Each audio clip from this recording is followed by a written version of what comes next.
If the system is contingent upon individuals acting in good faith or being reasonable, then that system needs to be changed. And I think that just indicates that we have a faulty system. And Yeah, now I think we scare conservatives. We start talking about changing the system though. They're like, hold on now, you want to change the rules? That's exactly what Elon Musk is fear mongering about. Is, oh, well, if Democrats get in, it's going to be the last election because they're going to change this rule. They're going to add these states. They're going to do X, Y, Z. They're going to pack the Supreme Court. They're going to do all of this stuff. That's fuel for conservatives. it's, I mean, not necessarily not extreme, but it sounds like we have a bad system, and it sounds like there are some changes that need to be made, but that needs to be the consensus, and that shouldn't Well, be here's the thing: making the system more fair is in Democrats' interest. It's not in Republicans' interest, right, right? right, Like, and right. that's why like election integrity and like people worrying about voter ID and voter fraud and stuff. That's a Republican issue because the fewer people that vote, the The better better. it is for Republicans, right? Just Yep. because the more people are Democrat than Republicans. But if the harder you make it to vote, the fewer people to vote, the more likely Republicans are to win. So that in terms of like dealing with the electoral college, like they got like a couple good elections lately because of the electoral college. Like, do they have an incentive to try to make every vote count?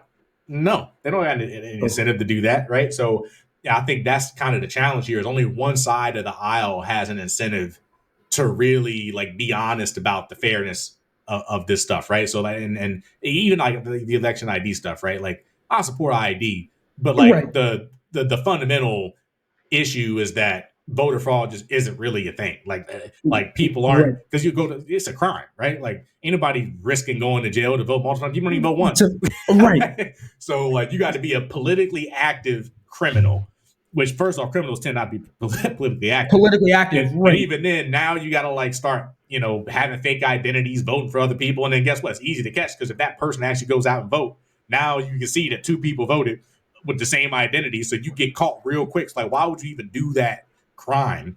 Right. To like go in five different voting places at once. It just doesn't make sense, right? It's never really happened. But And there's like, no incentive for yeah, it. it's no good It's incentive like to do it, right? But the conservatives use that possibility as a justification to just make it harder to vote because it's in their interest to make it harder to vote. So I think it's a hard problem to fix just because only one side of the aisle has an interest in fixing it. well, I mean, we gotta. It has to be on both sides. That's the thing. That's to me where education comes in, and it's just like I don't like good ideas being polarizing.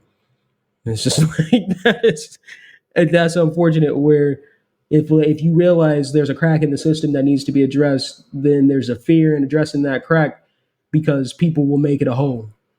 And it's like it's a crack. Let's just address the crack. Let's not add nothing to it. Let's fill the crack, or let's make it better. It's just like we don't have to replace the whole road.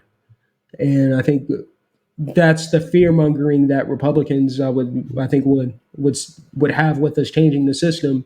But Oh, that it they make seems a slippery slope. Oh, if they do this, then right, next thing you know, there's going to be no more elections. right, right. And it's just like that. That doesn't need to be the case. It just needs to be the case For that we instance, have. if Democrats are like, "Hey, let's make the election day a national holiday. That way, people can To actually have go there without right, having to worry about the work." Republicans ain't going for right. that. They don't want people voting. Look, stay. Like Do not vote.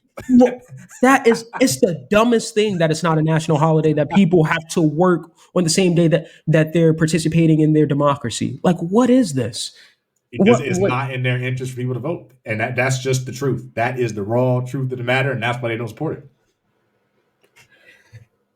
we got like that's crazy. Like this is the world that we live Like that's in. probably the simplest thing because like Literally. if you talk about voter fraud and stuff, and like how really nobody does it, like they can kind of like push back on that argument a little bit. But like, why should it be a national holiday? Why shouldn't it? It's like Uh, the only reason is because they don't want you to vote. That's the only reason. like it's the like the only it would be the most American holiday. Like it's the most patriotic holiday that Right. we could ever have. Literally, like, it should literally be.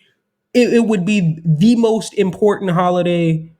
In the nation. For the Literally, patriotic sense. I mean, maybe Christianity, Christmas, and all that, but like right, for the country itself, yeah, this is our day to go vote and make your voices heard. Republicans know more people vote, less likely they are to win, so they don't want it to be a national holiday. And it's that same fundamental principle, which is why they're all about voter fraud and stuff, which has never really existed at any scale that would change anything. But it's just that's the clearest evidence that they want to make it hard for people to vote.